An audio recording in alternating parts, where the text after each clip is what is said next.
The number is $10 trillion. That is the estimated global economic exposure sitting directly in the path of what is happening to the sun right now, not a projection. Not a worst-case model from an insurance actuary running disaster simulations. An active, confirmed geomagnetic storm is underway, and the financial infrastructure of the modern world is more vulnerable to it than at any point in recorded history. Here is what nobody in the financial press is saying out loud. The systems that move money, route aircraft, coordinate global supply chains, and keep the lights on in every major city on Earth are all dependent on the same fragile layer of technology. And that layer has no meaningful protection against what the sun just launched at us. Power grids, GPS, satellites, banking infrastructure. Every one of them is exposed. Every one of them is currently at elevated risk, and the markets have not moved. By the end of this video, you will understand exactly how a solar storm becomes a financial catastrophe, which specific systems are most at risk right now, and why the number $10 trillion is not an exaggeration. It is, if anything, conservative. But here's the thing I want you to hold in the back of your mind for the next 14 minutes. There is one specific infrastructure category, not the one everyone talks about, that carries by far the largest concentration of unpriced economic risk. It is not the power grid. It is not the satellites. And when I show you what it is and why, you will understand why the silence from financial markets right now is not reassurance. It is a failure. We are going to walk through the full chain, the physics of what is happening, the economic architecture sitting in its path, the historical precedent that tells us exactly how bad this can get. And the one number buried in a Lloyd's of London actuarial report that the financial industry has collectively decided not to talk about. Stay with me. A coronal mass ejection is a billion-ton cloud of magnetized plasma fired from the surface of the sun. When it hits Earth's magnetic field, it induces electrical currents in anything conductive sitting on or near the ground. Power lines, pipelines, undersea cables, transformer windings. The physics are not complicated. The economics of what happens next are: the current storm has been classified as a G3 event, strong on NOAA's 5-point scale. G3 conditions cause intermittent satellite navigation problems, power system voltage irregularities at high latitudes, and increased atmospheric drag on low Earth orbit satellites. That is the official language. Here's what it means in practice. Every commercial aircraft currently flying over the North Atlantic is doing so with degraded GPS accuracy. Every logistics company routing freight through automated systems is operating on slightly wrong coordinates. Every financial institution running high-frequency trading algorithms that timestamp transactions using GPS synchronized clocks is doing so with reduced precision. This is G3. This is the baseline. The satellite industry has over $400 billion in assets sitting in low and medium Earth orbit right now. During geomagnetic storms, those satellites face two specific threats. First, increased atmospheric drag. The upper atmosphere expands when solar energy hits it, increasing resistance on satellites and accelerating their orbital decay.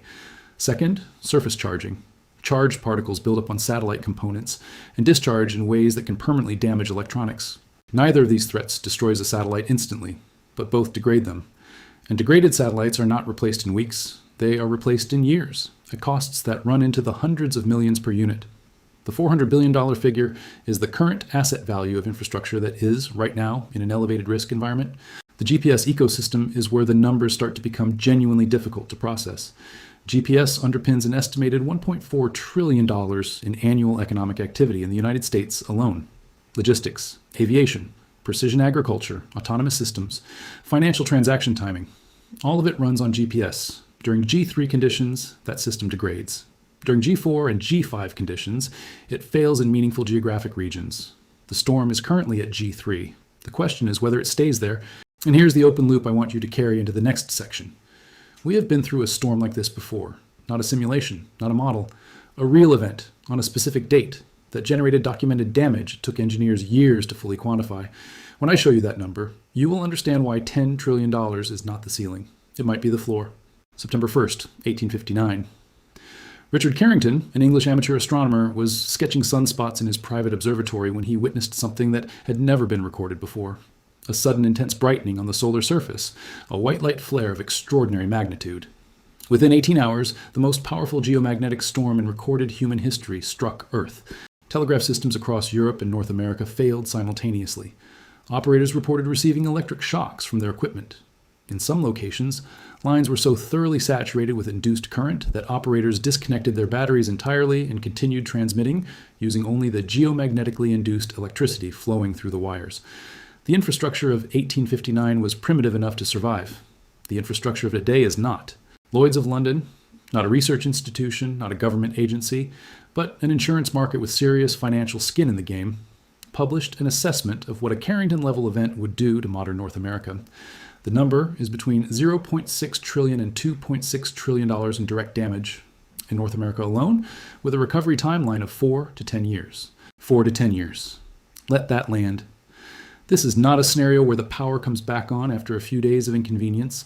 This is a scenario where the high-voltage transformers sitting at the backbone of the power grid, enormous custom-manufactured pieces of equipment that take 12 to 18 months to build under normal supply conditions, are destroyed at scale faster than they can be replaced. There are approximately 2,000 high-voltage transformers in the United States grid. They are not stockpiled. They are not interchangeable. Each is custom-built for its specific location in the grid.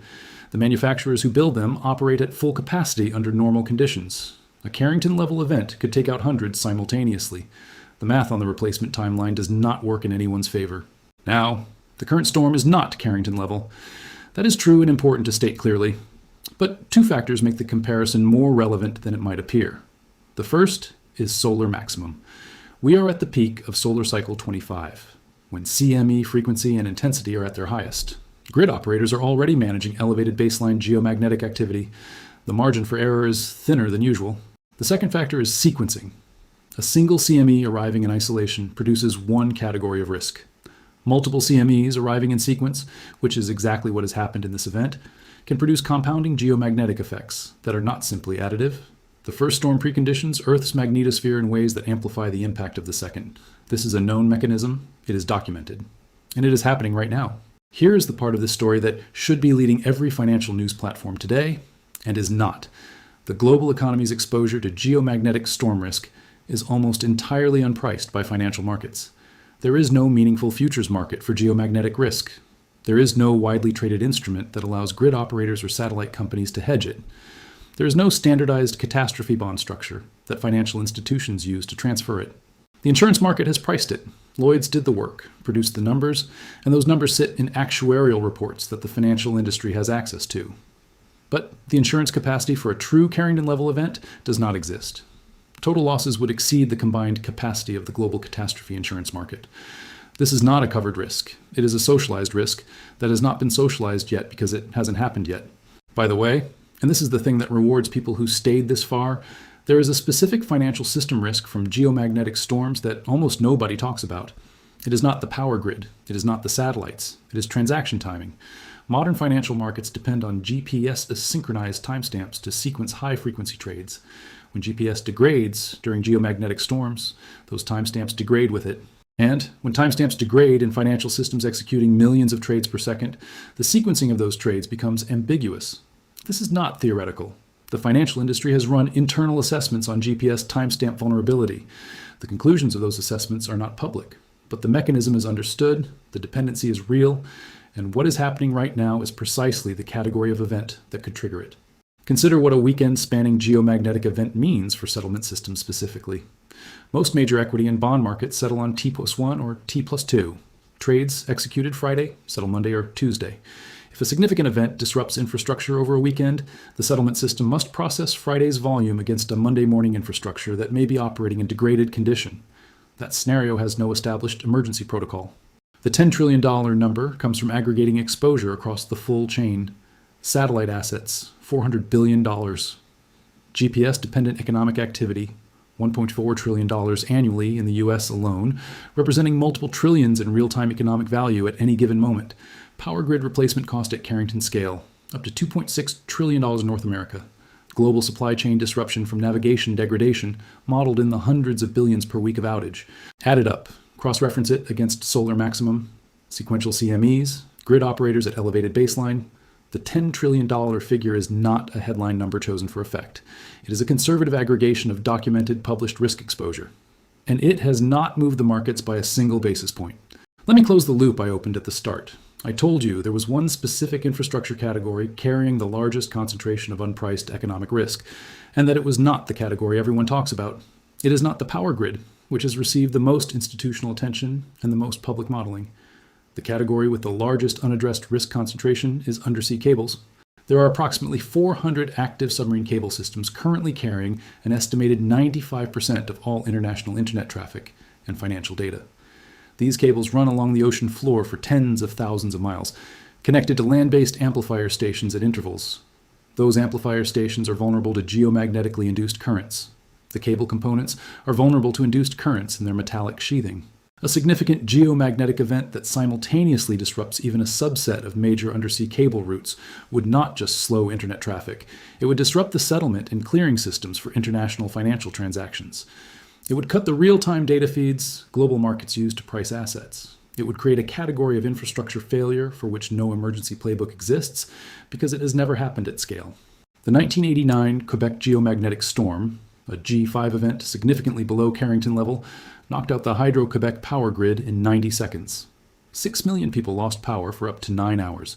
Economic damage in Canada alone ran into the hundreds of millions. That was 1989. The infrastructure was less interconnected. The financial system was less dependent on real-time digital data. GPS did not exist at anything approaching today's scale. The current storm is G3. The 1989 Quebec storm was G5. The Carrington event is estimated to have exceeded G5, beyond the top of the current classification scale. We are not in 1989 territory right now, but we are in a period of elevated solar activity, running sequential CME impacts with infrastructure dependencies that did not exist in 1989 and risk models that have never been updated to reflect them. NASA's Space Weather Prediction Center is issuing real-time updates on this event. NOAA has active storm watches in place. Grid operators in Canada, the northern United States, and Scandinavia are taking precautionary steps. These are the correct responses. They are also responses with limits. The tools available for real-time grid protection during geomagnetic events are meaningful, but they are not comprehensive, and they were not designed for sequential CME compounding. Here is the sentence this entire video has been building toward. A Carrington-level event hitting today's infrastructure is not a question of whether the damage would reach $10 trillion. It is a question of whether $10 trillion is the ceiling or the floor. The Lloyd's range is 0.6 to $2.6 trillion in North America alone. Add global satellite infrastructure, add GPS-dependent economic activity, add the undersea cable exposure, add financial settlement disruption. The number climbs past $10 trillion before you finish the calculation. The current storm will most likely resolve without crossing into G4 or G5 territory. The odds favor a return to baseline geomagnetic activity within 72 hours. That is the probable outcome, and it should be stated clearly. But probability is not protection. The infrastructure vulnerabilities exposed by this event do not disappear when the storm does. The $400 billion in satellite assets remains exposed. The GPS ecosystem remains dependent on technology with no geomagnetic shielding. The undersea cables keep running. The Carrington event happened in 1859 because the sun did what the sun does on a roughly century-scale cycle of extreme activity. We are 165 years past that event. The models projecting recurrence probability are not reassuring. The financial infrastructure that would bear the cost of a recurrence has never been more concentrated, more interconnected, or more dependent on the specific technologies that geomagnetic storms degrade. That is the actual story, not the aurora visible at lower latitudes than usual, not the social media footage of colorful lights over cities that do not normally see them. The story is the $10 trillion gap between documented risk and the financial world's complete failure to price it. If this video made that gap visible to you, share it with someone who needs to see it. And if you want to understand the next event before it happens, subscribe. Because on a long enough timeline, the next storm always arrives.